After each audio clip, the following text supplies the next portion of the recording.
I've got three good reasons, not just one or two. I've got three good reasons for leaving Tulsa. That's July, August, and you. When it comes to how I got started in this business, is I grew up in it. I grew up in it without really knowing it. I lived out in a rural area off a road called Coyote Trail, and I had a fairly quiet upbringing. Only child. We had cows and horses and all that stuff, so I grew up doing that and riding a tractor. I am a tractor boy, right? And I recall those days of always hearing a radio, because my mother was very much a music fan. So I started hearing it about 6 o'clock in the morning every day. So it was ingrained. Also in those days, it was more of a neighborhood atmosphere, like we've lost these days. And on most Saturday nights, there'd be a gathering for card playing, and my mom and aunts would bake cookies. It was quite a deal. But I remember hearing in the background them talking about Bob Wills. It was always a conversation about Bob Wills' Texas Playboys. So I heard that, and I'd heard about Cain's Ballroom and how it was the best place to hear music, and Bob Wills and the Texas Playboys were a religion then. So I had it ingrained, and this probably be late 50s, early 60s. So I had it in there. And consequently, in the mid-50s, if you were from the rural areas, you usually came to Tulsa to do your shopping, maybe once a month, which we did. In fact, there was an old streetcar that went down the middle of Charles Page Boulevard in Sand Springs that we rode on. On one of those Saturdays, my parents and I were walking up Denver Avenue, where there was a Sears and Roebuck and a Crest, and just the old hometown stores that you shop at. At about 3rd or 4th and Denver, where the city bus station is, was a beautiful Cimarron Ballroom. It was a palace. It really was a palace. I was in it several times. But off in the distance, I saw this tall guy walk out the alley at maybe noonish, and he had rhinestones all over his jacket and down the stripes of his pants. It was Leon McAuliffe. In fact, when the sun hit those rhinestones, it looked like a laser show. And that's at the hook. Mom, who is that? Well, that's Leon McAuliffe. Take it away, Leon. That's my first impression of starting to get the fever, okay? So I began taking steel guitar lessons in 1958 with a grand old teacher named Dick Gordon Sr. And Dick's influence on this town is massive, because he taught so many hundreds of boys and girls how to play guitar, how to sing, how to get more sophisticated chord changes.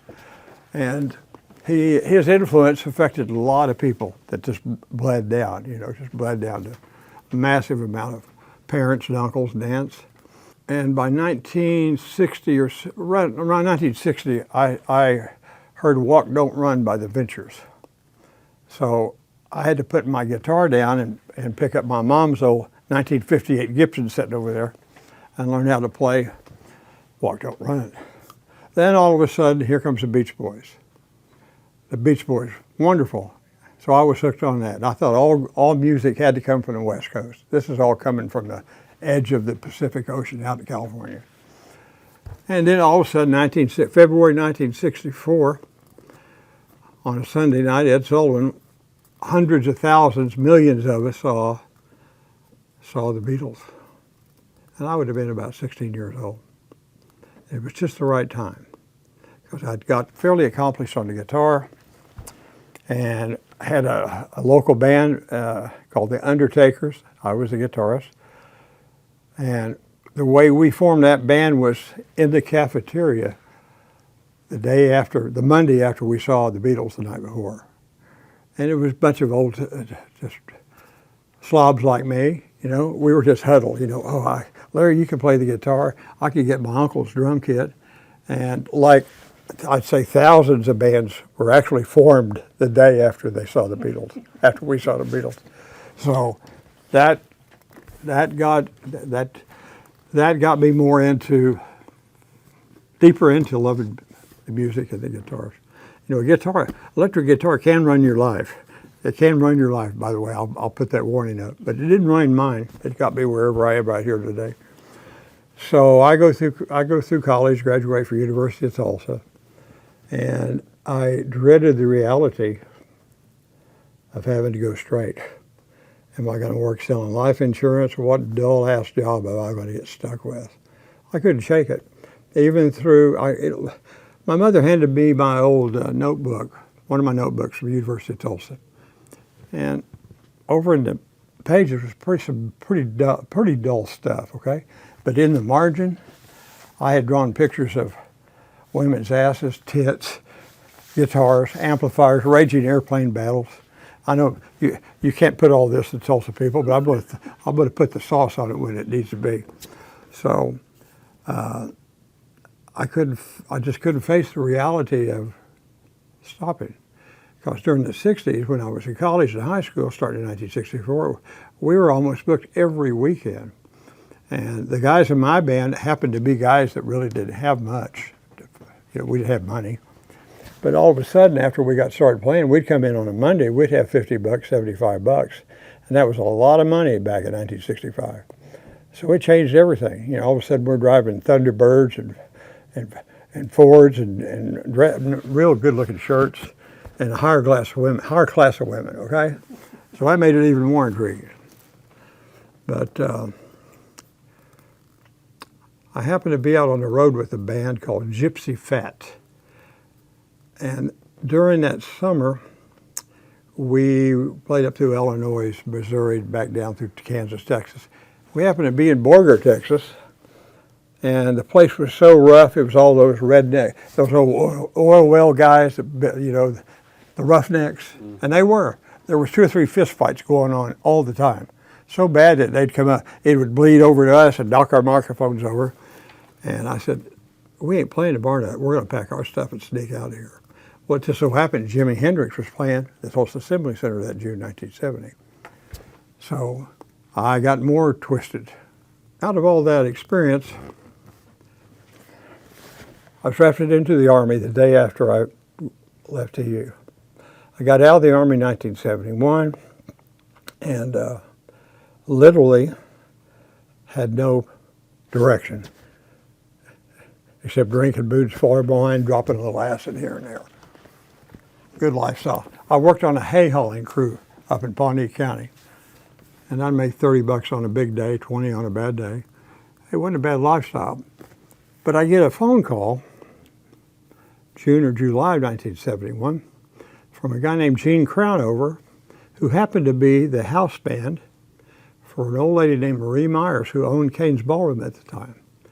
She probably in her late 80s. She was very sentimental about Cain's, and in her mind, she just wanted to relive those glory days of Bob Wills. And Tulsa had moved south by then. And Cain's obviously was kind of on the wrong side of the tracks. And she was failing miserably. She didn't know how to market or advertise. And 20 or 30 people would show up on a Saturday night, so it was not a good deal for her. But anyway, Gene Crownover had the house band that played there. Gene Crownover and the Western Airs. I get a phone call out at my parents' house looking for me, and it's actually Gene Crownover who wants me to come in and audition on a steel guitar because he'd heard somewhere that I could play fairly well, and which is questionable. So I tried to talk him out of it. I said, listen, I appreciate you calling, but man, I haven't touched that steel guitar in 10 years or more.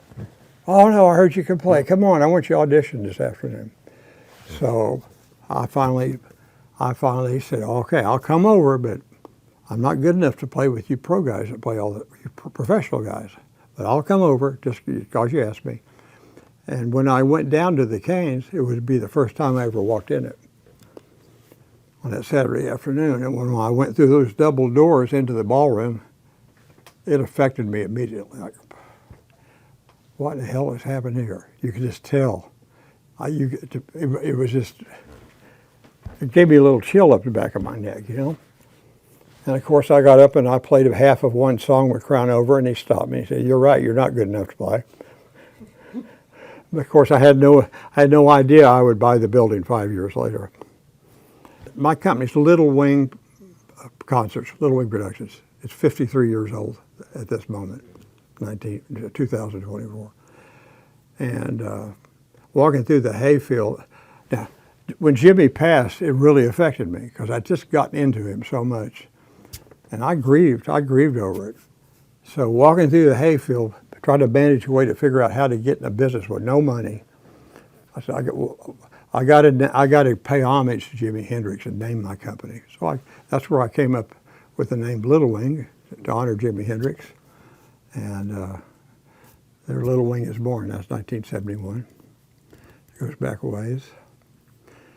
So to be a promoter, you have to do a show, don't you? I worked out of a little barber shop up in Prattville, Oklahoma, 6-seater, had a payphone outside on the sidewalk.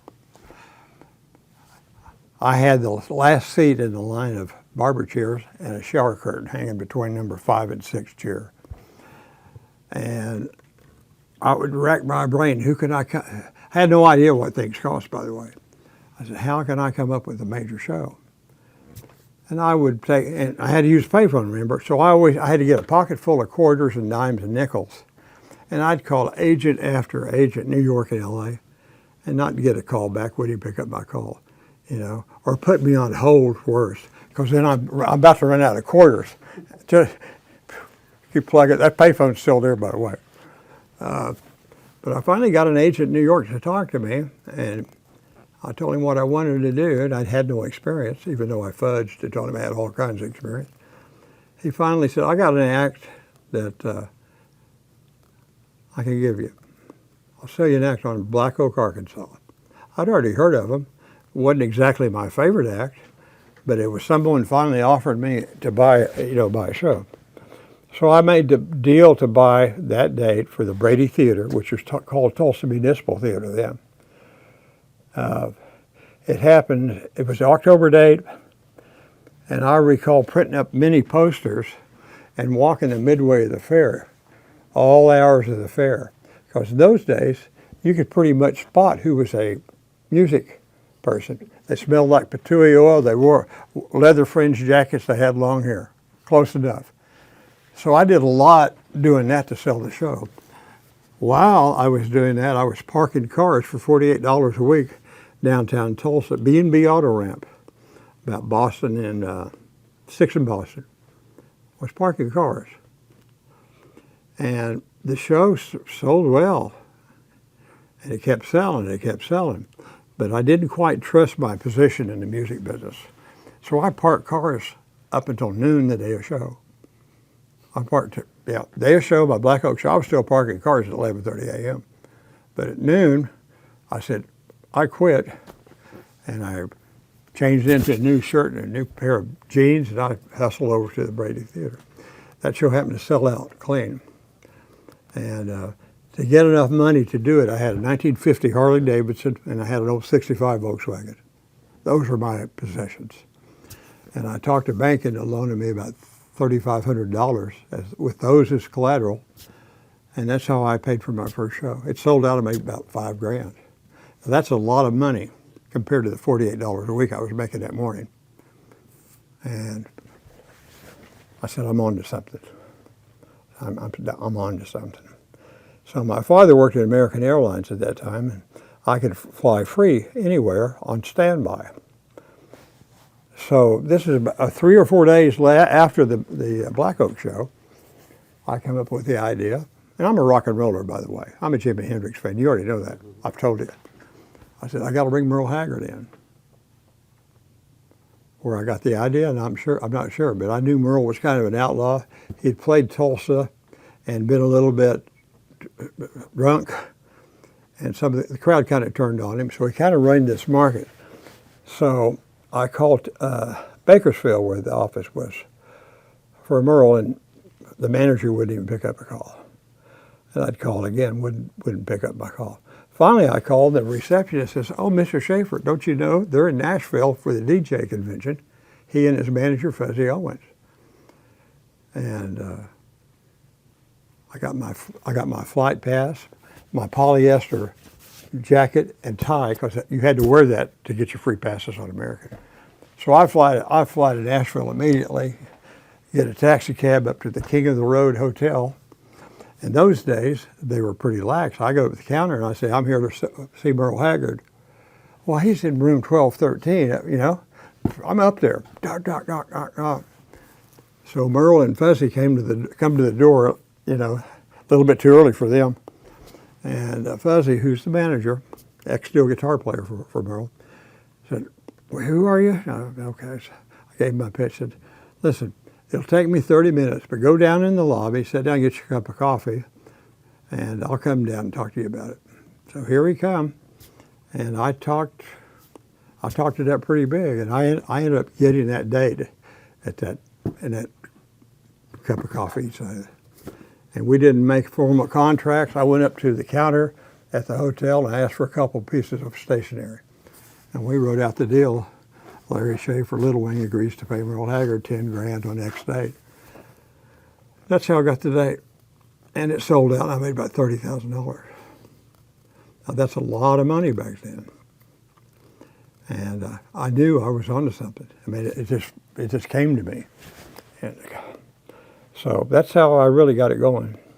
Now, I've run out of money and been near bankruptcy many times since then. I tell people my whole 53 years of this business, I've been 1 foot ahead of the wolf chasing me. And it's still that way, but I can't, maybe I like it that way. I was never really into how rich I could get. I just had to keep going, even up to this minute. It was just, money meant ability to do more. And that's what it is. So money was never really a motive, even though there's been a lot of it coming and going. Willie Nelson's a pretty good friend of mine. I was talking to Willie about, because I was out on the road with him a lot.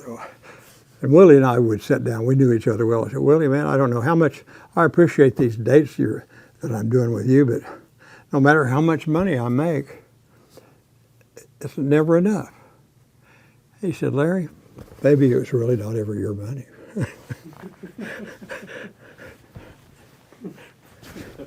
Right?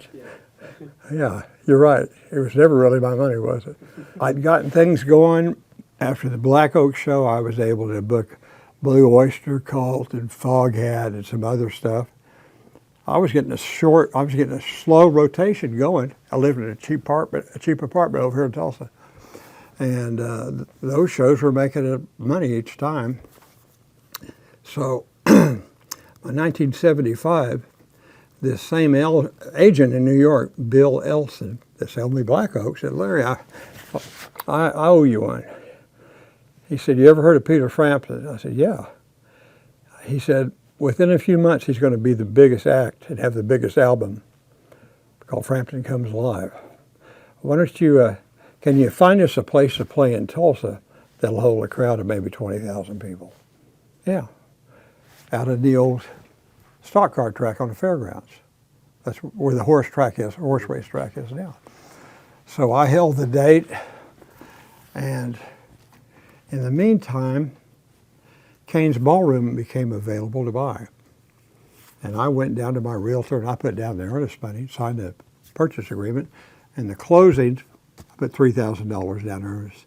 I paid $60,000 for Cain's, okay? Paid too much probably, right? But there was an appointed time I had to come up with the other 57 grand to close the deal. This is all going on simultaneously with the Frampton show.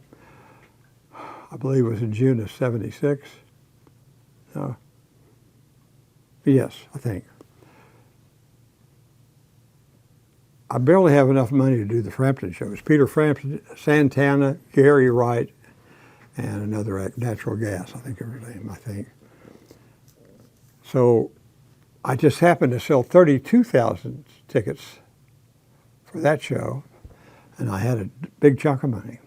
just in time to run over and close the deal on Cain's. It was such a close deal. So that's how I ended up buying Cain's. But so that's how I got it. And when I got it, I didn't know what to do with it. I remember being in it, and instead of a sterile office, I wanted to be down there. My office is where the boys' office now, the Rogers. So that's where I ended up.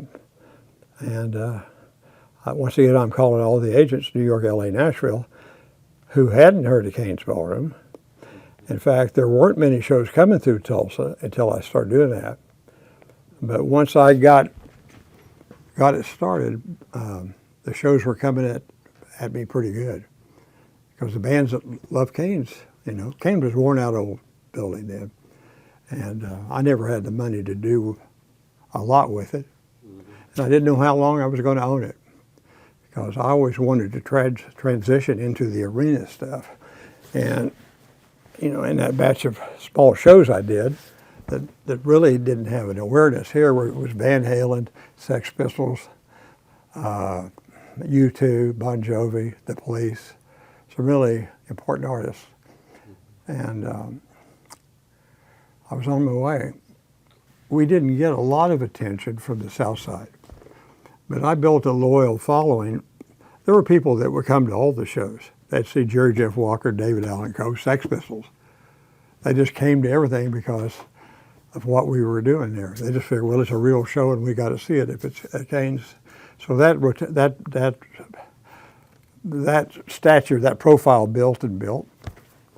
And I can't recall all the shows I did at Cain's.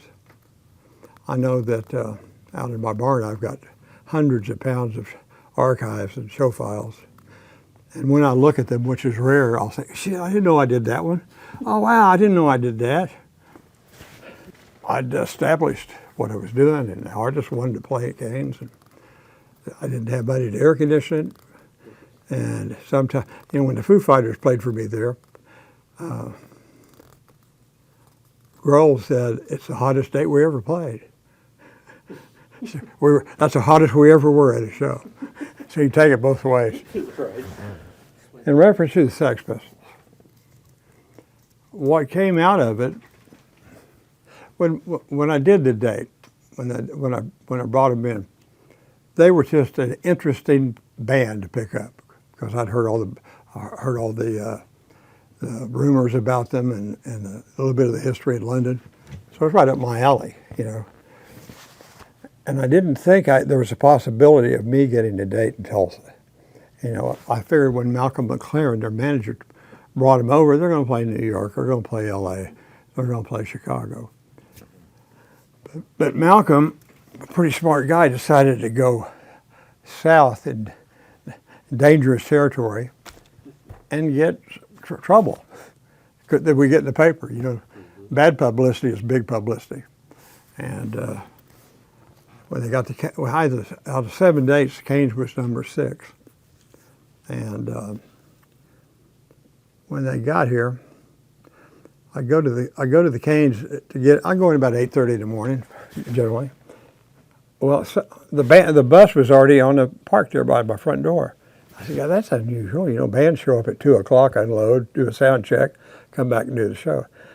So as I'm unlocking the door to Cain's to step in, the bus just starts unloading. So all of a sudden I got 22 people, including Johnny Rotten, Sid Vicious, Steve. So I've got them under my feet all day. Zoom, zoom, zoom. Did not know it. Like most of my shows, I didn't see anything. I never thought we were making any kind of history. I was just grabbing what I could grab. Being a guitar player, I had a little bit of an edge, I think, over just a regular club owner. I'm terrible. I was a terrible businessman. In fact, I still am. I'm still playing with that guitar playing beside of my brain. So what came out of that is I had about 800 people, 850 show up night a show. It was bad weather, snow, ice. Across the street were the contingencies of young Christian organizations with their banners. And there was an occasional snowball fight between the Pistols and the guys across the street But it was all in good fun. And what I realized about the Pistols were they were just a bunch of young kids. Just a bunch of young kids. There was nothing evil about them. But when they got on stage and started off with God Save the Queen, I got that old chill up my back of my neck again. I loved them. And the show's over, and I don't know what country band we had the next night. We're mopping the floor and pushing kegs, just like always. But it's turned out to be so significant. But once again, I had a contingency of people that believed in everything we were doing at Cain's. And they might have been Merle Haggard fans. But they're there. There was no punk scene. You got to keep in mind, there was no punk scene. And there were a lot of young musicians that came out to see them, though. They were in the know. And I would say the day after that show, they were sitting around a cafeteria table, just like I was, saying, we got to make a punk band. That's what came out of it. And of course, that started kind of a whirlwind, I believe. I think a lot of stuff I don't like giving myself credit where it's not due, but I think those days in my presence at Cain's have a lot to do with how big the music scene is here. I really do. Because all of a sudden I started a draft of talent through here. And of course, a bunch of them became superstars.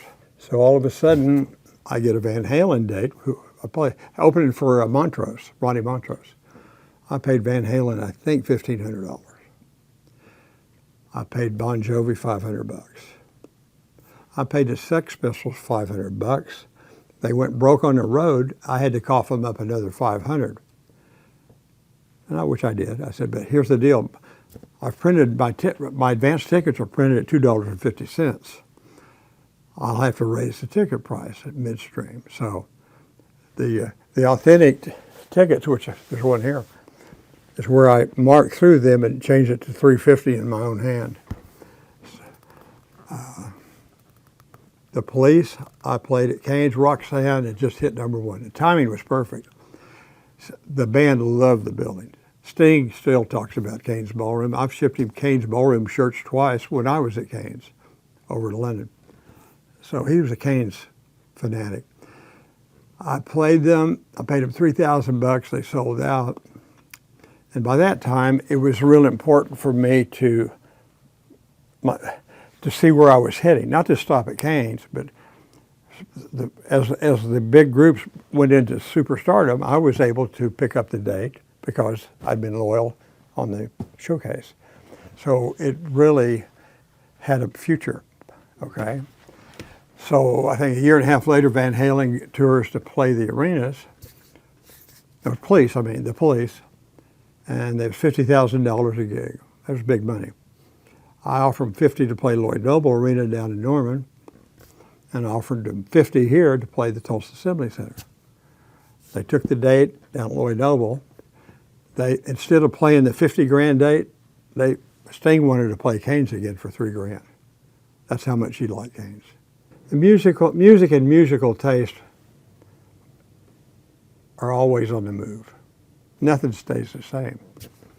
In fact, you almost have to I almost had to reinvent myself every 6 months. But to graduate from Elvin Bishop Muddy Waters, which I did, into the stuff that was larger profile, national, that's what the 80s represented to me. I was getting bigger bands. I was getting a bigger crossover with Metallica, with Megadeth. There was one show I had confirmed, Guns N' Roses at Cain's, Guns N' Roses, Metallica, Megadeth. Oh my God. And Axl probably, Guns N' Roses peeled off probably because of Axl Rose's antics, I'm not sure. But we still had Metallica and Megadeth on the same stage. When I got started in '71, Leon had just moved back, or was getting ready to move back to Tulsa. So that Leon Russell clique, I heard about all the time. Oh, well, I've been over at Leon's studio. I've been over to his house. Well, I never was, because I was just a tractor boy from Keystone, Manford. But I thought to myself, I said, boy, if I could ever penetrate that shell, I'd just like to do Leon Russell. That'd just be my full time. No other artist. And that never really happened, but I know that I brought Leon in over the years more than anybody else has in the state. He was hard to know, very, very much introverted. But once he didn't like to talk about music business, but you could talk to him about opening a used car lot and he'd perk up. He still had that Tulsa hillbilly that, yeah, used car on 11th Street, yeah, well, that I liked about him. And there was one point in maybe 10 years ago that I spoke with him by phone about managing him.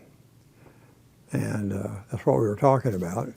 And I stopped him mid-sentence. I said, now, Leon, you've never said, I booked you a lot of shows, but you never said anything more than hello to me. And he said, oh, Larry, my social skills are really awful. My social skills are awful. But Leon did come, toward the end, Leon came out of that. And he would hang after a show and sign autographs. I never saw that in him. But he'd been around, you know, artists in the 50s and 60s, especially the black artists, they would get stiffed all the time. Promoters wouldn't pay them after the gig. And Leon had that ingrained, which is I guess that's the reason you had, as close as I was to Leon, when he got ready to load it, I put him on a lot of Willie Nelson dates as support all over the U.S. And after talking to him on the phone about being his manager, he wouldn't get off the bus till I paid him the $3,000 bonus, rest of money due for his performance. He still had that in the back of his head. So here's your $3,000, my friend. So yeah, I love working with Leon. He was the real thing. So important, so bright. In the last 12 years or so, after I stepped away from Cain's, I hooked up with Willie and started doing dates across the country. And because of that association, I picked up George Jones and B.B. King and Merle Haggard and then Gordon Lightfoot. So once again, I had more than I could do. And I thought it was done. When I left Cain's, I was done with the music business, and it was done with me, I figure. So I just, I was in limbo for a few months and thought, man, I'm over. I had to go through bankruptcy. I thought I was done, and I wasn't. So after I hooked back up, within months, I was right back on top. I mean, I went from 0 to 100, thank goodness. That's just kind of like the music business is. It's feast or famine. I've had a rewarding life. I know I've got to go places most people never go. It seems to be more important to people from the outside looking in. To me, it was just all in a day's work. I just happened to, I was in a business where they played guitars, you know. What I've seen happen at Cain's in the last 20 years has been all good. I didn't know the Rogers guys. I didn't know the Rogers family. I'm very close with them now, of course. I was with Doc, who was my spine surgeon too. So I'm very close to them, and I support them so much. But they were able to do with Cain's what I would never have been able to do, because they have put lots of money into the place, and it paid off. When I saw them last month, I said, guys, since Cain's was born, when it was born as the Louvre Ballroom, it never looked this grand, not since it was fresh and new as it does now. So I think they've done a wonderful job, and I still love the place. And I've got my name written on the wall somewhere back in the power room. It's the fact that Cain's Ballroom is getting all the attention that it's deserved. I will risk saying that it's the most revered building in the state of Oklahoma. I'm talking about any building. It's the sentimental journey because of the music and the dancing and occasional fist fights, and the girls you pick up may turn in to be your wives at some time, and you're divorced maybe because you went to Cain's and your wife caught you, okay? So it's affected so many people. It's just for the working, Bob Wills designed, Bob Will's target was the working class people. That's who he played to. That's who he wanted to come to shows, to Cain's. That's who he saw.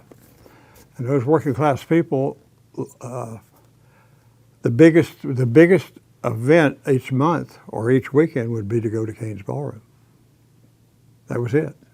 That's where they chose to go, and they got such great music off that stage with Bob and the Texas Playboys. It all happened right here. And I think because of Bob Will's presence in this town, this part of the country, a lot of moms and dads encouraged their kids to learn how to play guitar and fiddle. Or maybe that wasn't going on anywhere else. But it's all, to me, it's all bled down to what's happening here. You know, what's happening over at the Mercury Lounge. Unbelievable talent pool coming in there. I love it. Will I go promote them? No, but I still appreciate seeing young people make it. And yeah, it's vibrant here in the year 2024. It's hard to put a chill up my back, by the way.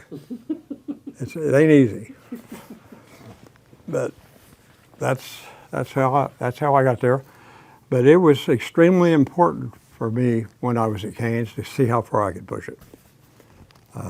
And I pushed it as far as I could for 24 years and some months. So I played my part. The Rogers family won't be the last people to own Cain's. I told Jim Rogers that. I said, Jim, you're just the caretaker.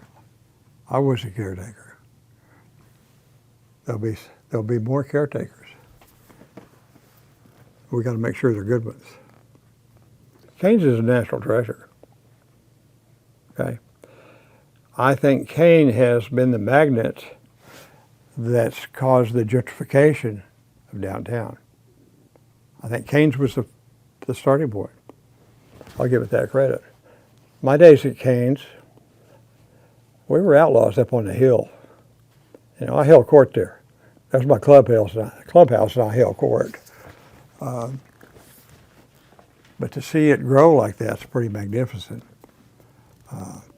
I remember when nightfall came to downtown on most nights of the week, about the only light on was that Cain's light on top of my roof at Cain's. There was no life really at the downtown areas, but that's all changed. So how Cain's has affected the economy, $1 billion, $2 billion, how much is it? When the hotels fill up and the pizzas run out because they sold them out, Cain started that. It's 100 years old. What else in Tulsa is 100 years old and still in business? They talk about the ghost of Cain's Ballroom, right? I really think I'm it. I'm the ghost. I'm the ghost that keeps lurking. But I've gone through there when there was no one in the building except the Rogers boys, and I've had tears come down my cheeks of my face. It's just because wow. I spent half of my life here, and the people that had come and gone through here, whether they were musicians or the people that worked for me, sometimes for nothing, it's just it's like flashback. So I'm still connected to Cain's. I'll always be. Maybe from a distance, and I'll always be connected. Love it.